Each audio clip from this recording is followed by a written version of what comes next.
Primeiro eu gostaria de agradecer aqui ao Marcelo, à Ana. Esse é um momento que a gente fica esperando para encontrar os amigos e também para a gente, no meu caso aqui especificamente, pensar um pouco, refletir, né? Então hoje eu trouxe uns cases para a gente e eu vou falar um pouco sobre o que eu acredito, né, é a minha opinião, sobre decisões técnicas. Meu nome é Annelise Zima, eu sou engenheira mecânica e tenho mestrado e doutorado na área de engenharia de materiais, então a minha área realmente é materiais. Eu trabalho na empresa Tecmetal. A Tecmetal é uma empresa de consultoria na área de engenharia de materiais e a gente tem laboratórios acreditados, ISO 17025, então a gente levanta muitas evidências. Estamos todos aqui no maravilhoso mundo da soldagem, né?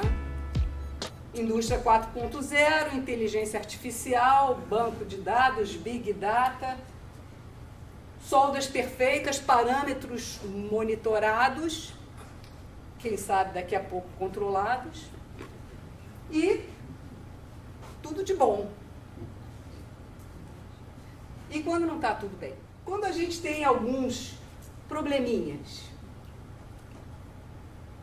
Hoje a gente sabe que na internet qualquer problema que você tenha, você coloca rapidinho, você encontra um problema similar ao seu na internet.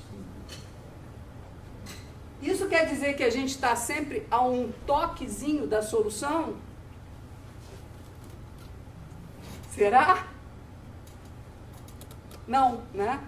Porque cada problema é um problema e cada problema deve ser tratado individualmente. E uma outra coisa que a gente pensa muito, experiência é tudo. E eu trouxe uma historinha aí, que é verdade, né? De um avião na ponte aérea, São Paulo-Rio, aterrissando no Santos Dumont. E ele aterrissou, pousou, chegou no fim da pista, parou, bum, embicou em cima das pedras. Teve uma saída de emergência lá, ninguém se machucou, graças a Deus. Foram perguntar para a companhia aérea, o que aconteceu? A companhia falou, olha, não sei o que aconteceu, esse é o piloto mais experiente que a gente tem na nossa equipe. Ninguém sabe o que aconteceu. Aí foram perguntar para o piloto, o que aconteceu? Aí o piloto, olha, realmente, quando eu me coloquei para o pouso, eu estava numa altitude um pouquinho mais alta do que deveria. Eu deveria ter arremetido e dado a volta. Mas eu achei que dava. Eu achei que dava. Então, observa, se fosse um piloto novinho, ele não teria tido essa ação. Por quê? Porque ele teria se baseado na evidência da altitude. Mas o piloto experiente, ele achou que dava, pela experiência dele. Então, a gente tem que tomar muito cuidado, porque a experiência revelada nos nossos cabelos brancos, nem sempre ela vai favorecer a gente. A gente tem que tomar muito cuidado, porque a experiência cega a gente. É uma autoconfiança exagerada. Então, experiência é tudo?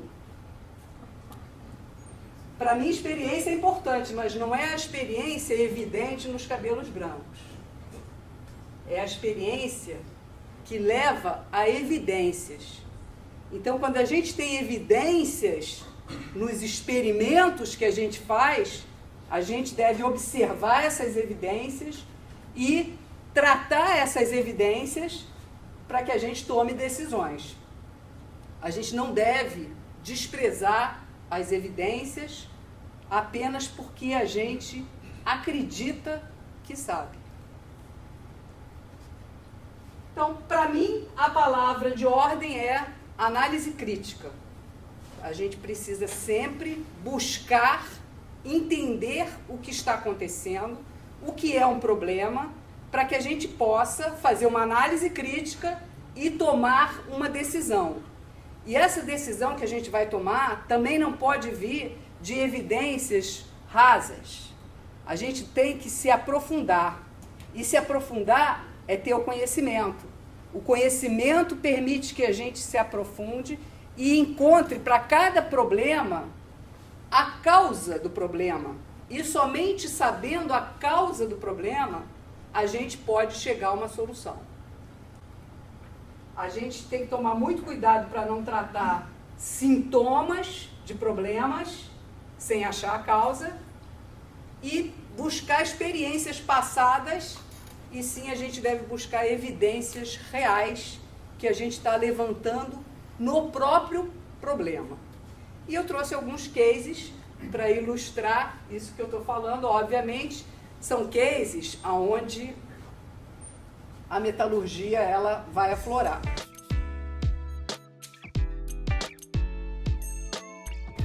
Quando a EPS não passa nos testes, isso a gente tem laboratórios, então a gente faz muito ensaio de qualificação e a gente vê muita EPS que vai fazer o ensaio de qualificação e não passa nos testes.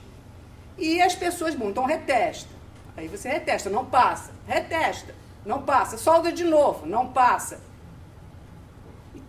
Então eu trouxe esse case aqui que mostra, esse aqui é um aço, na verdade é uma tubulação de um aço 4130, tubo 35 milímetros de espessura. Ele é 4130 temperado e revenido por uma classe de limite de escoamento, yield strength, de 75 KSI. E esse material, ele foi soldado na raiz pelo processo TIG, com esse consumível 80 SD2, e ele foi soldado em enchimento e acabamento com eletrodo revestido 118 D2. Esse é muito comum a gente ter metais de base com uma característica e metais de solda com outra característica. Se a gente pensar, esse 4130 é um cromolibdélio. Ele foi temperado e revenido por uma classe de propriedades e ele vai ter, então, uma temperatura de revenimento mínima para dar uma determinada resistência. E nesse caso aqui, como tinha que ser uma qualificação para H2S, ele tinha que ter uma dureza máxima controlada.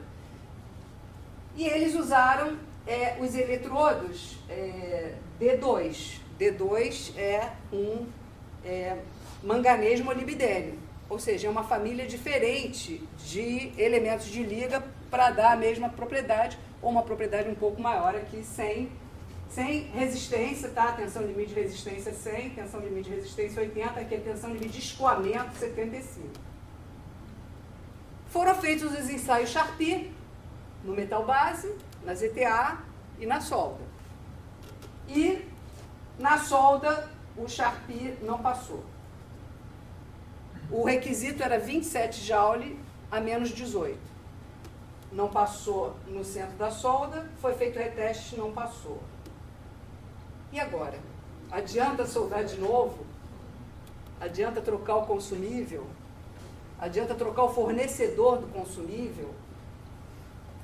Adianta mudar o lote do consumível? O que fazer? No momento em que você não sabe o que aconteceu, é muito difícil você dizer o que fazer. Nesse caso específico, o que aconteceu foi, para você saber exatamente a causa, aqui tem o corpo de prova de Charpy. E a gente viu que no corpo de prova de Charpy tinha uma clivagem em grãos muito compridos e grosseiros. E a gente viu que a microestrutura do material, essa é a microestrutura da solda, ela aqui é uma microestrutura de ferrita acicular, mas aqui é uma ferrita primária, enorme, grãos grosseiros. Isso foi a causa de não ter passado no Charpy, a estrutura ferrítica de grãos grosseiros.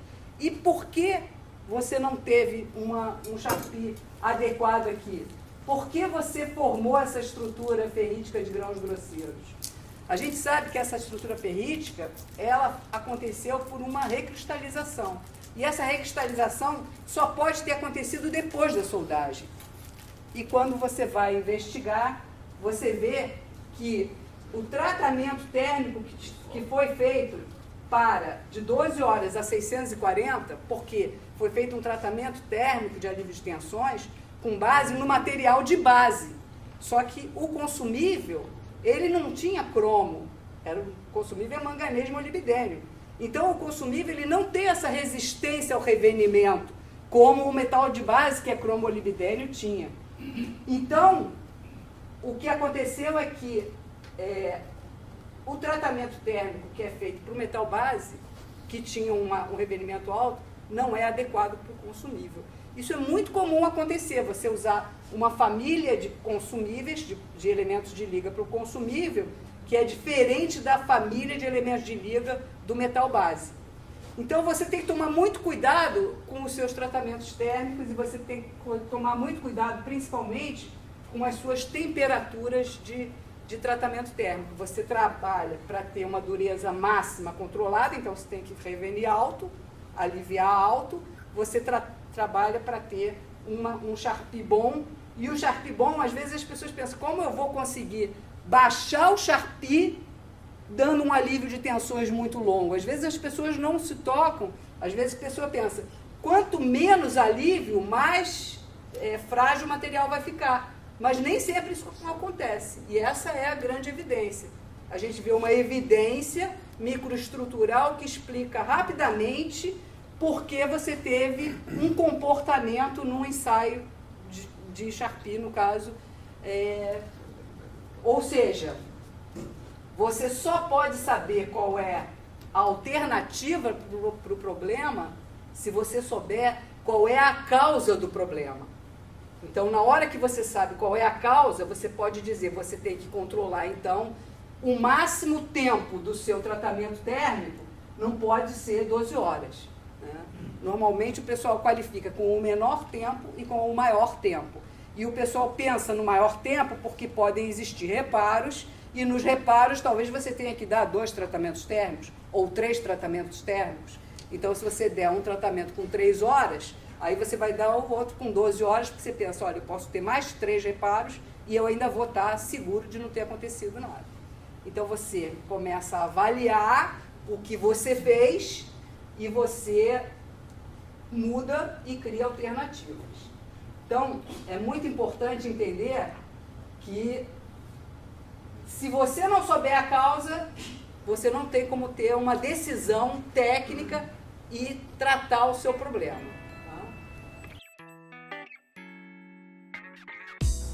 Esse aqui também já tem uns 20 anos que esse problema aconteceu, mas eu vejo que ainda é um problema bem recorrente. Né? Quando você vê muitas não conformidades na fabricação, esse caso aqui é um bloco de 4130, aço baixa liga, e ele está revestido com Inconel. E aqui então o revestimento com Inconel, e o pessoal começou a achar um monte de poros detectados na superfície. Além disso, também encontraram algumas indicações por ultrassom na interface. E aí, o que o pessoal dizia? Né? O problema dos poros está no gás. A corrente de ar no galpão. Os soldadores, coitados, não abriam mais nem o galpão, porque se ventasse um pouquinho, eles já achavam que vai dar poro. O problema é o arame sujo. Então, soldando errado. O pré-aquecimento está baixo. Aí você vai vendo tudo que o pessoal vai falando. Né? Então, tudo e sem a evidência real do problema. É preciso primeiro, então, entender o que é a não conformidade. E entender uma coisa importante. Quem disse que um ensaio de LP pode identificar poro? O ensaio de LP é um ensaio que você faz na superfície para detectar uma indicação, e essa indicação pode ter uma morfologia mais volumétrica, linear, e com isso você já sabe que a sua indicação pode ter algumas naturezas diferentes. Mas dizer que é um poro apenas com LP, você pode não estar correto, como era o caso aqui. Aqui mostra que aqui parece um poro, mas é uma trinquinha aqui, ó. Se você olhar aqui, ela é toda uma trinquinha. Esse aqui é uma trinca quente no material, que a trinca quente até às vezes se parece, né? Tem um rechupe, né? Então parece com um poro, mas é uma trinca quente. Ponto no LP não necessariamente quer dizer que é um poro. Assim como um ensaio de ultrassom, você não pode dizer se é uma trinca, se é uma falta de fusão ou se é uma inclusão de escória. O que você pode dizer é que é uma indicação linear, né? Às vezes intermitente, e isso, observa, aquela coisa da experiência. A sua experiência pode dizer, isso é uma trinca, isso é... Mas se você não tiver uma evidência real, muitas vezes você não chega na causa do problema e você não consegue, então, tratar o seu problema. É muito importante ter o pensamento crítico em relação às evidências. E coletar realmente as evidências, mas você não pode chegar no problema com ideias pré-concebidas.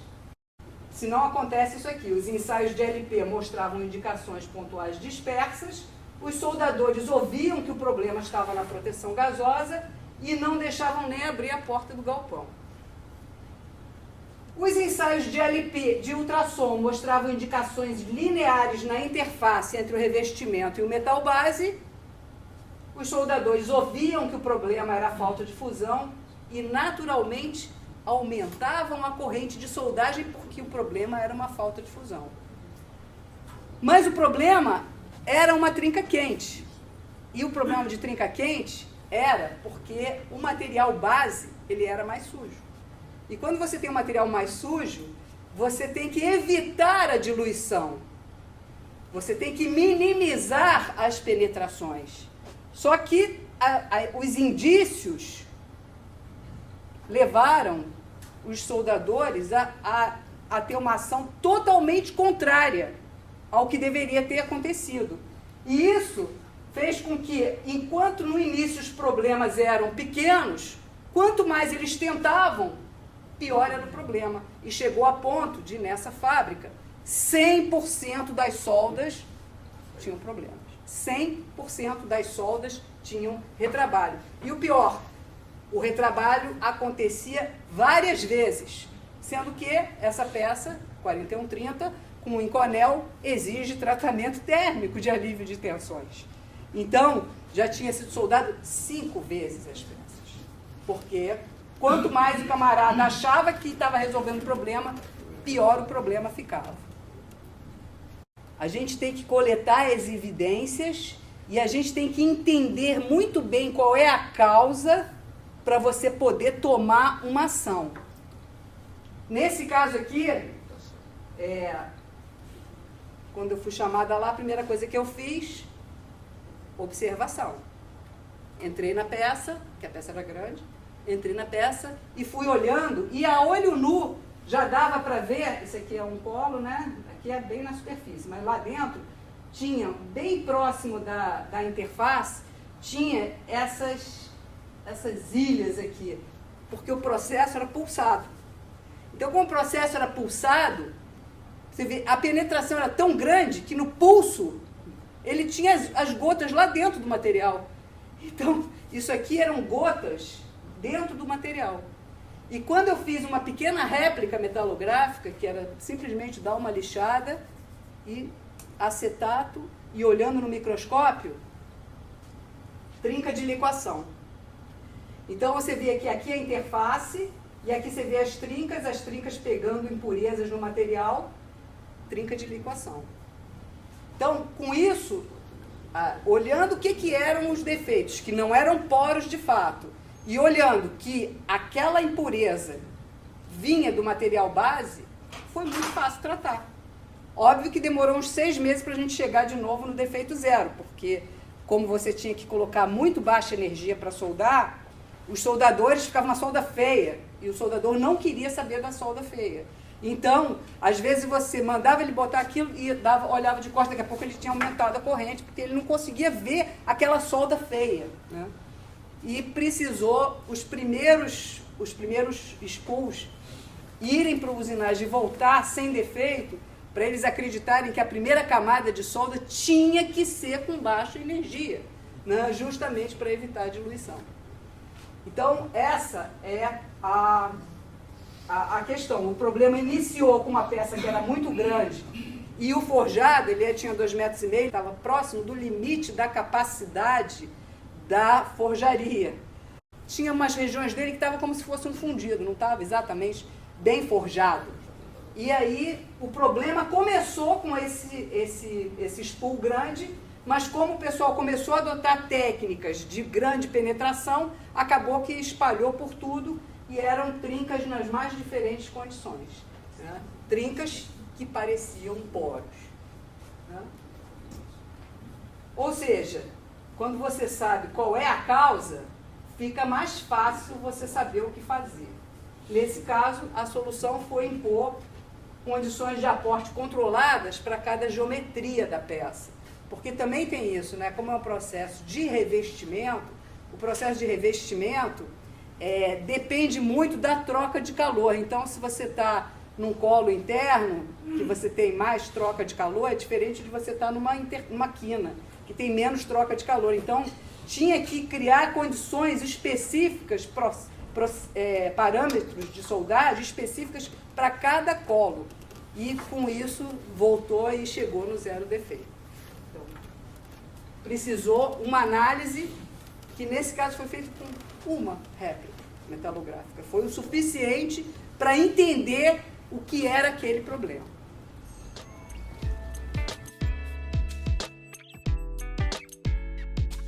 Quando você encontrar evidências de problema, não se omitir. Você tem que ter equipes que entendam, de soldadores principalmente, que se encontrar alguma coisa que não está de acordo, fala, né? Senão vai acontecer aquele negócio. Mandaram eu fazer, eu fiz. Era óbvio que tinha problema, mas você não falou, não, mandou fazer, eu fiz.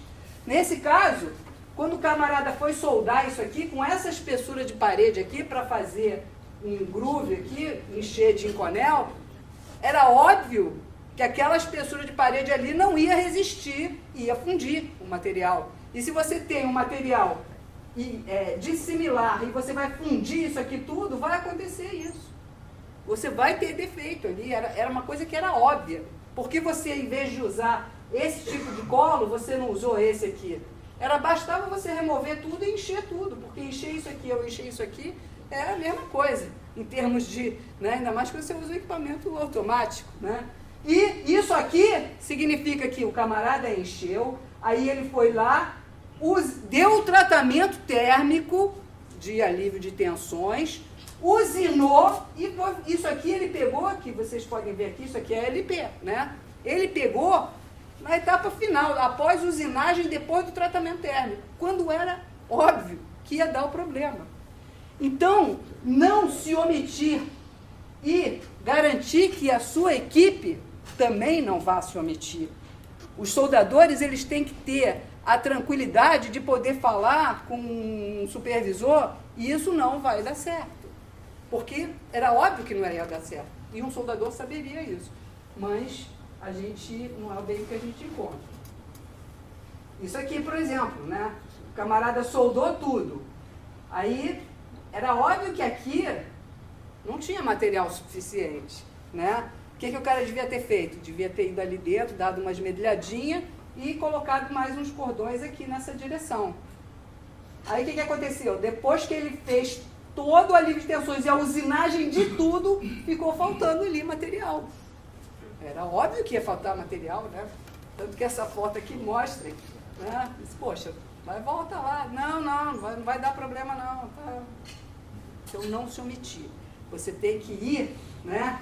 Encontrou um problema, uma evidência de problema, você tem que se antecipar ao problema e assegurar que você vai chegar no fim sem ter os problemas.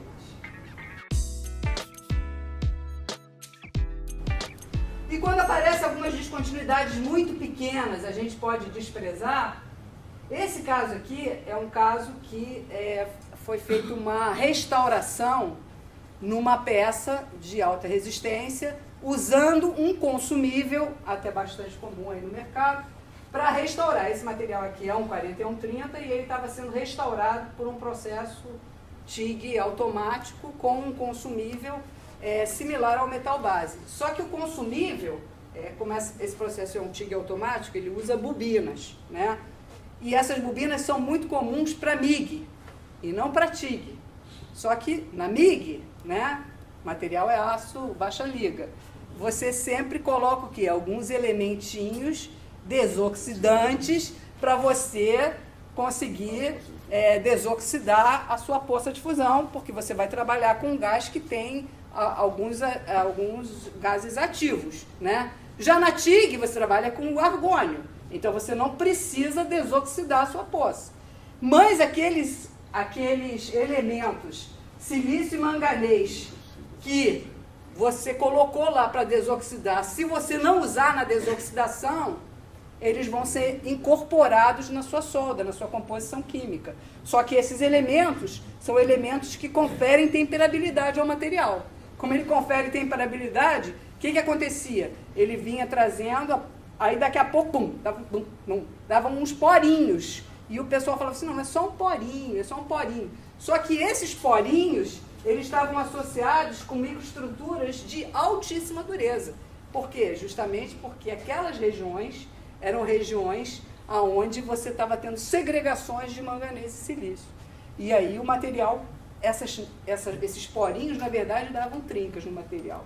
E essa mixtura é uma mixtura martensita que chega até a ter austenita retida, para você ver a quantidade de elementos que foi segregado ali. E aí, bom, você pode deixar esse porinho? Depende, né? Depende. Depende por quê? Se for um material, um poro, que fosse um gás aprisionado, é uma coisa. Uma trinquinha no material endurecido é outra coisa totalmente diferente. Então, para você entender o que você tem que fazer, né, você primeiro precisa saber o que aquele defeito, o que aquela indicação, o que aquela descontinuidade pode trazer em relação ao comportamento do material. Porque se você não souber disso, você vai aceitar o que você pensa que é um poro, mas que pode ter um outro comportamento totalmente diferente.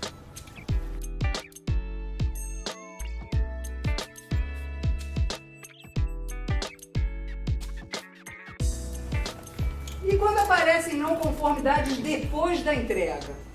Entregou a sua obra e o cliente resolveu fazer alguns ensaios adicionais, ainda antes de entrar em operação, tá? E detectou descontinuidades que excedem os critérios de aceitação em 60% das soldas. E agora? O que você vai fazer? Então, 60%, o que você faz? Você devolve, desiste do projeto, né? Você tira toda a solda e solda de novo, você não faz nada, né? Reza, né? O que você faz? O que aconteceu? Qual foi a causa? Qual vai ser a consequência de cada tipo de decisão que você possa ter? Se você não souber exatamente qual é a natureza do seu problema, você não pode tomar decisões. Então, nesse caso, quais foram as evidências? Foi identificado que o cliente utilizou um método de inspeção de maior poder de detecção do que o usado na fabricação. Isso às vezes acontece, eu não sei se vocês vivenciam isso, mas o cliente resolve fazer um phase array. Quando você, na fabricação, você tinha outro critério. E aí, daqui a pouco, ele descobre defeitos, até na alma, né? Porque, né? Você descobre coisas que você nem imaginava que pudesse existir dentro de uma solda. Então, primeiro você tem que fazer uma análise crítica. O método de inspeção que você usou, né, é o mesmo que eu usei? Bom, não é, então. Mas aí, então, agora que você identificou, você disse, não, agora deixa eu fazer com o método antigo que eu não vou ver nada. Também não pode, né? Porque, afinal de contas, você já viu que tem indicações. Vou então remover tudo? Não, mas então você vai me pagar para remover, porque lá na fabricação eu usei aquele método que era contratual. Se você quiser agora que eu remova tudo para fazer, então paga. Então, o que o pessoal decidiu nesse caso? Selecionou e destruiu algumas peças e fez alguns ensaios e análises. Eles viram que a natureza das descontinuidades basicamente era falta de fusão entre passes. Identificou estruturas muito tenazes nas adjacências das descontinuidades, fez um cálculo de mecânica da fratura, dando uma modelada no comportamento das descontinuidades em operação, até porque ela é só estrutural, e as descontinuidades que eram superficiais, desbastou, nem soldou. Não foi feito nenhum reparo por solda. Desbastou, deixou desbastado. E as que eram mais internas, eles fizeram um mapeamento e resolveram acompanhar. Agora vamos ver como é que vai ficar, vamos acompanhar se esse material vai ter algum crescimento por fadiga ou alguma coisa.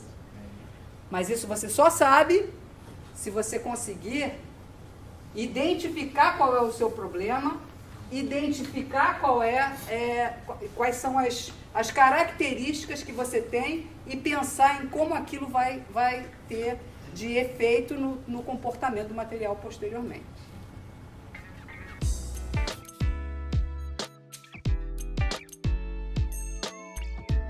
Sempre que o desconhecido surgir, a regra básica é pensar. A configuração do projeto mudou. Faz mockup. Faz mockup e começa a entender qual é o procedimento que vai ser adequado. Muitas vezes a gente tem qualificações de procedimentos conforme normas, buscando condições mais críticas, e você faz aquela qualificação para a condição mais crítica, e na hora que você vai soldar, que é uma condição menos crítica, o parâmetro que você usou lá não serve aqui. E aí você começa a ter um monte de problemas aqui, porque você simplesmente não pensou antes que aquela condição, que é até mais simples, exigiria um parâmetro diferente do que você usou na sua qualificação. Então, mockups são tudo de bom. Você começa a avaliar exatamente a condição que você vai soldar. Depois você qualifica, mas primeiro você estuda. Recebeu um projeto novo e não conhece direito o material? Estuda o material, conhece a soldabilidade, lê sobre os problemas típicos.